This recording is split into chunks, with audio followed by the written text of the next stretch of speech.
A Name to Know, highlighting celebrities, top CEOs, business owners, and nonprofit organizations. Because you are a name to know.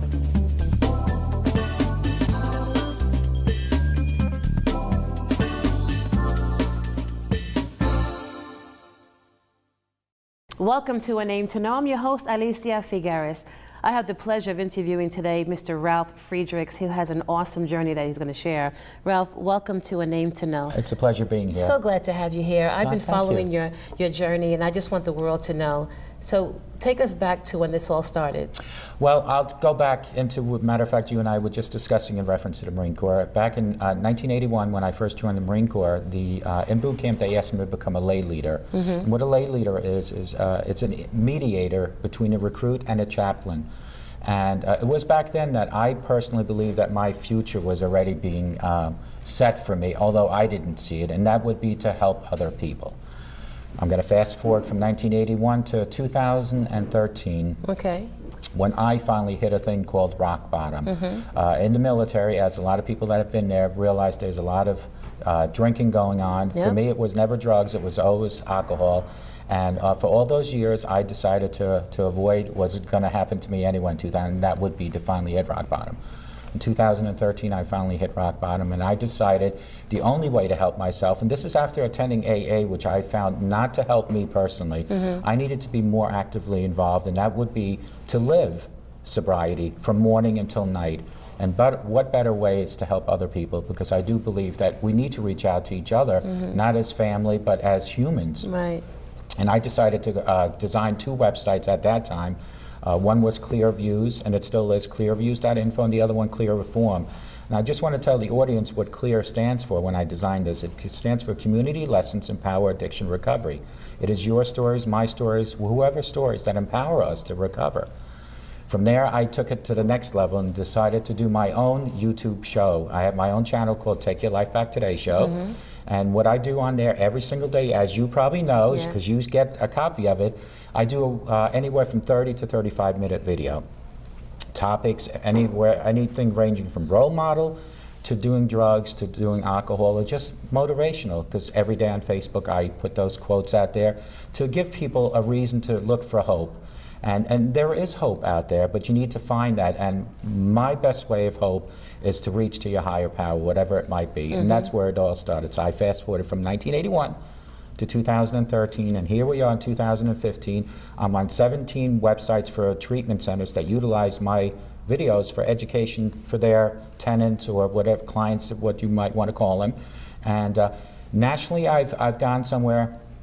I've been approached by 2 television shows. I don't want to mention the name, but they're the type that kind of they do a lot of bashing to each other. In other words, people get on there, talk about what the mothers did to the fathers and this and that, and I turned both down. This is the actually first one I decided to utilize, because I feel that this is sending my message out for real. I'm not there to just get ratings, to be a commentator or anything. So here's where I am today.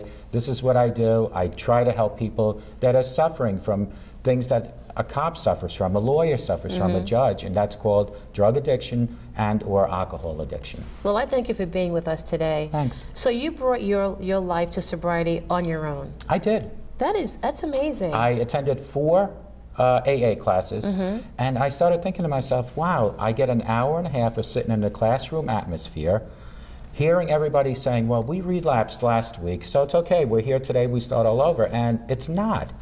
I said you have to breathe, you have to live sobriety, and the only way to live with sobriety is through educating yourself constantly. I'm a board certified optician. I need to do 18 credits per year to continue educate myself. Well, sobriety is a profession in itself. That's right. You need to continuously educate yourself, and what better way than to do the websites, to do the Facebook, to use social media, and to do my own show. Because when I do these shows, I have to prepare, just like you have to prepare for this show. I have to study everything. And when I study, I absorb. And that's how I ended up here. How many people have you had an impact on? So far, personally, anywhere maybe 25 to 30.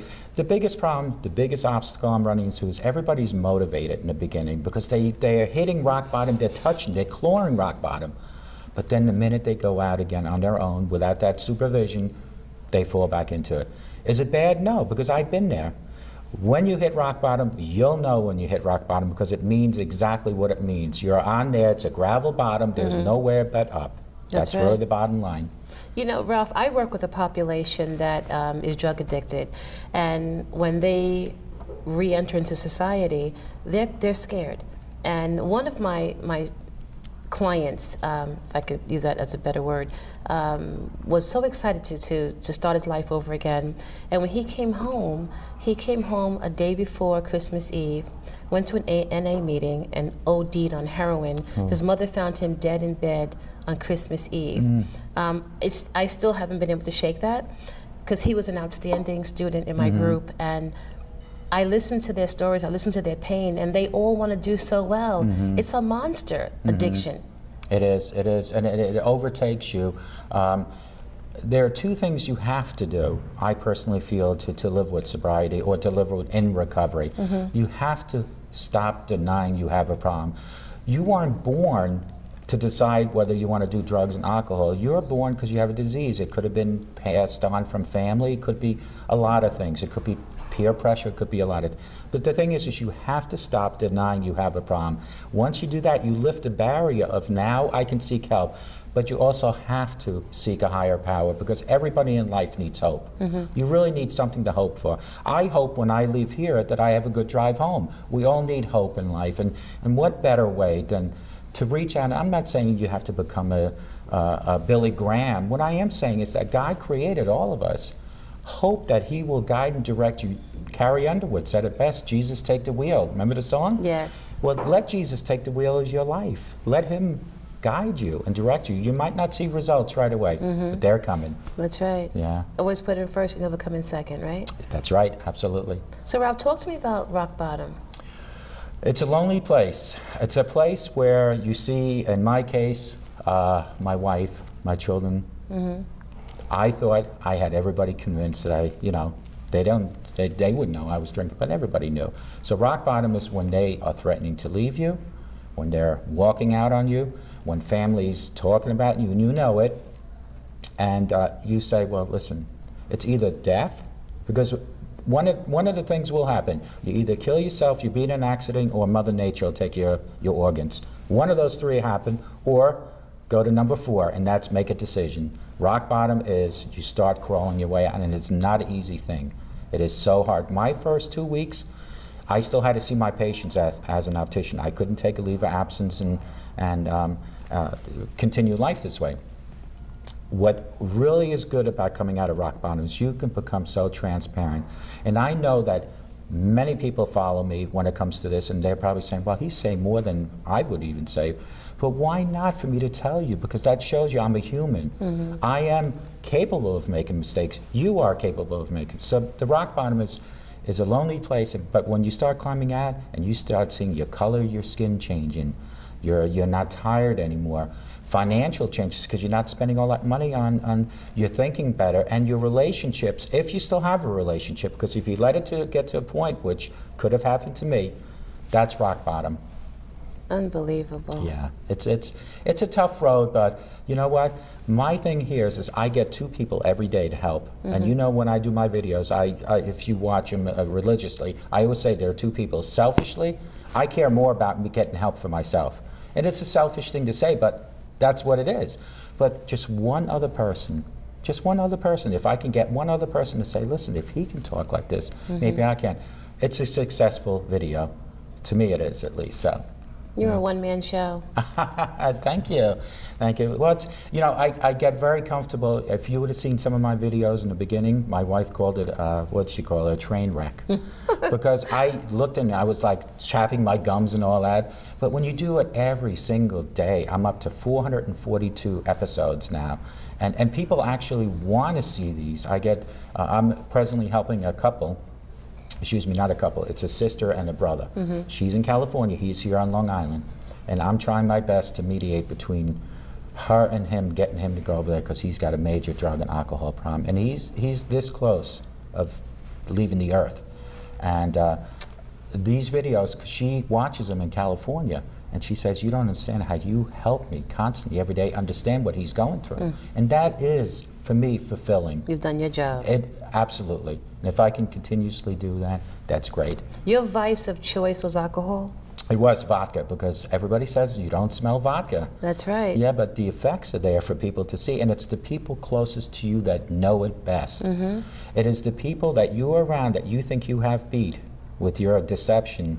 They know it the best. But you're so clouded in your mind that it doesn't matter. And when we meet other people in life that are going through this, this becomes a reality set in, because there are millions of stories out there. People think that cops don't do it, that politicians don't. It is amongst us wherever you go. Even reverends and stuff have this problem. God helps us, but the devil doesn't exclude your profession. If he wants to take you, he will try whatever he will try. Were you a functioning alcoholic? I was.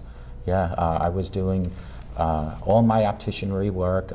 I was so good that I would look for 5 o'clock every day, and my first thing in my mind was getting my vodka. I would find reasons to leave home, pretending like I was going to go shopping just to get my fix. So you didn't drink while working? Absolutely not. During the day? No, because as an optician, you're around machines, and not only that, but I also did exams for DMV, pre-screening. So this is exactly, that's a good question. It's exactly what I mean. It doesn't matter what your profession is. If you know how to control it yourself, you can function with it. But the bottom line is it's not you. That you're engulfed by this terrible disease. But Ralph, as an optician, you're up close and personal doing exams, right? Exactly, yeah. Again, I would be fully functional in the morning, throughout the day, but like Flintstones, that 5 o'clock Dino Bell, you know how they, that was my cue, off to the liquor shop. And you know what, it started becoming worse and worse and gradually, and then I did quit for maybe a month or two, because other people got mad at me. So, you know, it's one of those things to appease people, shut them up, so you quit. When it happened in 2013, when I hit rock bottom, I knew there is no way, and I'd be a hypocrite today, to even take 1 ounce of liquor. Because what is that saying to my audience? What is that saying to them? I'm telling you not to do it to save your life, but I'm going to do it. It'll never happen again. I won't even check NyQuil. I won't. Because anything that's alcohol-based could trigger me off, and I won't do it. And I do believe that you have to do 24 hours at a time. It is very important that you do day at a time. And don't ever talk about the past to when I coach people, I don't want to know about their past. You know why? Because it's not good for them. Because their past, it might be so bad that when we talk about it, they might go home and say, oh, God. Trigger. Exactly, a stressor or a trigger. I want to concentrate on today and what can we do about today and tomorrow. And most people have their answers inside them. It is my job as an addiction recovery coach to lift those answers out and make them realize, hey, you knew what you had to do. It's just me to motivate you, nudge you a little bit. Do your past experiences trigger you? My past experience from what? Like from drinking? Being able to discuss it. No, they don't. No, if anything, it motivates me not to do it even more. This is why I do what I do with my show, because it keeps me going. If I had to stop for a week or so, I don't know, I'm not saying I would drink, but I don't know, I don't even want to know. This is my recovery, because I live and breathe sobriety through doing the websites, through helping people, through my Take Your Life Back Today show. This is how I do it. It's a whole new form. I have 16 steps to AA's 12 steps. I really do. It's written in one of my episodes that I came up with. And they're common sense steps. I don't want to talk about your past. I don't want to do this. I want to talk about what are we going to do to better you for today and tomorrow, because the past is gone. Thank God that you're here today. You're breathing, because right now there are people not breathing anymore. That's right. So that's right. You know, it is my dedication to help people, and that's why I'm going to go with that. Ralph, were you doing this alone, or did you have a group of people that you would drink with? I would do it mostly alone, because I wanted to hide the fact. At home, for maybe 4 or 5 years, towards the end, my wife, although she knew, but she pretended like she thought she believed me, When I told her, I don't drink, what are you talking about? No, it must be that 5-hour rush, you know, those little rush Energy things? drink? Yeah, or it must be the medication. I always had to lie. Wow. I really did. That's how bad it was, because it overtakes your life. And you really feel like a fish out of water if you don't get it. But I'm telling you right now, fish can swim without water. If you, they really can. For a minute. Yeah, well, for a minute. Not in a realistic world, I'm saying, but I'm a fish. I don't need that water anymore. What I need is to educate myself to know what the alternatives are. If you're a criminal and you know by committing a crime you're going to go to jail, well, it's the same with alcohol. If you keep drinking, you're going to kill yourself. That's the terminology. That is unbelievable. Yeah.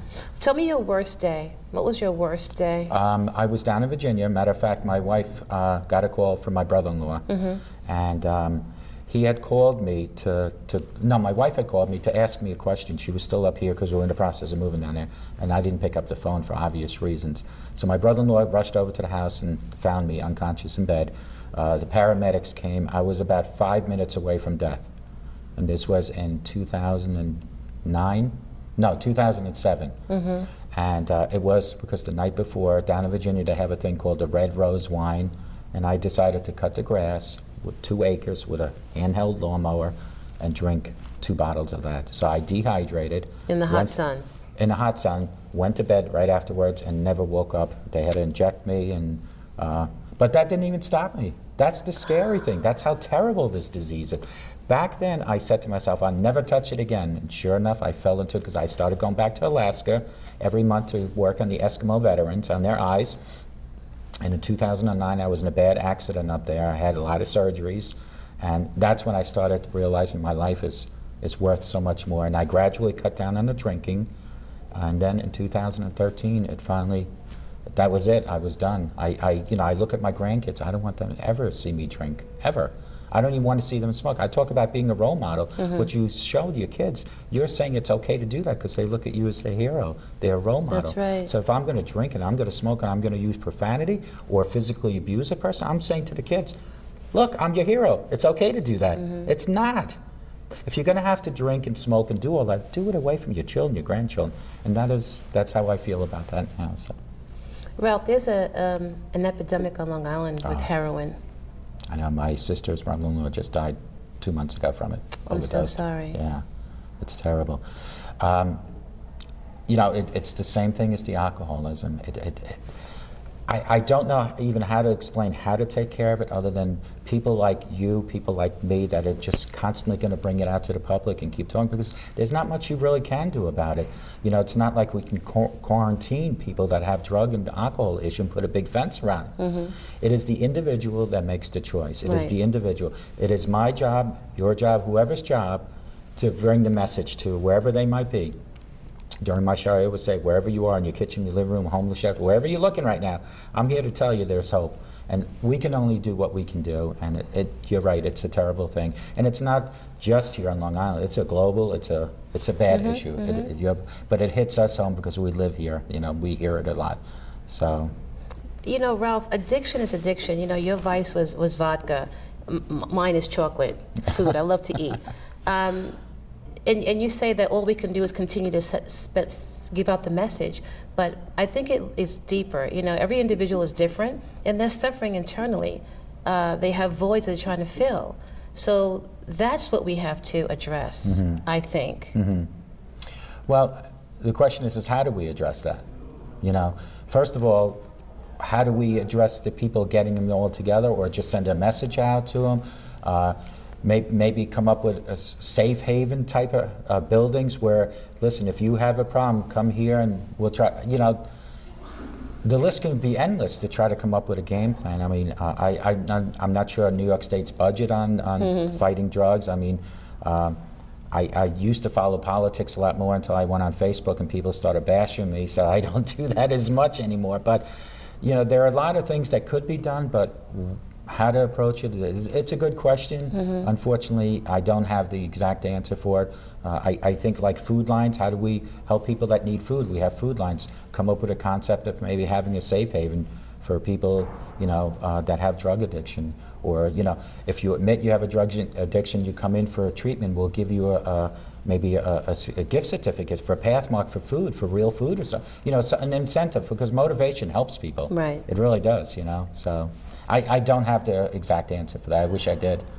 What kind of message would you like to share with our younger population that are really trying to find themselves, that have a lack of esteem, who are looking just to be accepted, who turn to vices such as marijuana, heroin, alcohol? Well, the biggest issue that I feel that the younger generation is facing is peer pressure. So let's say you and I are in the same class and you're telling me to smoke or drink. I need to do one of two things. The first thing is either I'm going to do what you want me to do and I'll be a sheep and follow you, or I change my social gathering. And it sounds harder than it really is, but it's really not. All you need to do is find a different crowd. Find a crowd that's more like you. Most of the young people are seeing it at home. I don't know if people realize it, because mommy and daddy are doing a lot of this drug and alcohol. It's a combination of school and a combination at home. That's where they get. There is no in between, because what they see at home and what the peer pressure at school. And you need to find a whole different social gathering. So I think technology plays a part as well. Oh, absolutely. Web. I mean, yeah. Is that what you're talking about? The websites and In or addition. yeah, it does. Personally, I would just say is to surround yourself in a different gathering. Find hobbies. Find passions. I always try to tell people, find a passion in life. We all have a passion of some sort. We just need to know. I remember when I started this show with you just now, I told you what happened in 1981. Right. My passion back in 1981, God already knew I was going to help people. And what I forgot to tell you, actually, is in 2011, my wife and I came up with a foundation called Mastic Beach Outreach 2011. And that is a website to help people that are either older, elders, poor, or handicapped. And my wife and I would actually donate money to these people, bring them food. My wife would cook food. So it continued from 81 to 2011, but mind you, in 2011, I was already still drinking, so it didn't kick off as well as I thought. But my recommendation to the younger people is stay away from the peer pressure. Just because somebody's telling you to do it, don't do it. Continue to educate yourself. Find a passion in life that might be different than utilizing drugs and alcohol.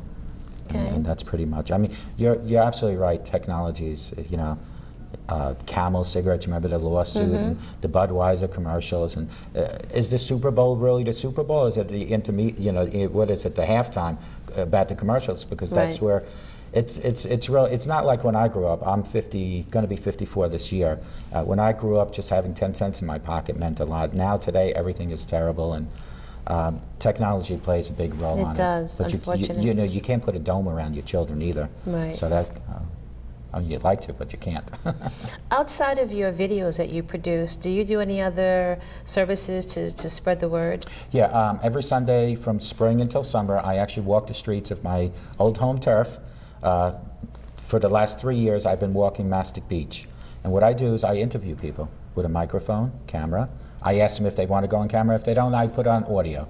And these are real people with real stories. And why do I pick Mastic Beach, other than the fact that we live there? Is because it has become really bad there when it comes to drugs and alcohol. Mastic Beach is one of the worst places probably in Suffolk County when it comes to drugs and alcohol. They recently became a village 2 years ago. It's getting a little better.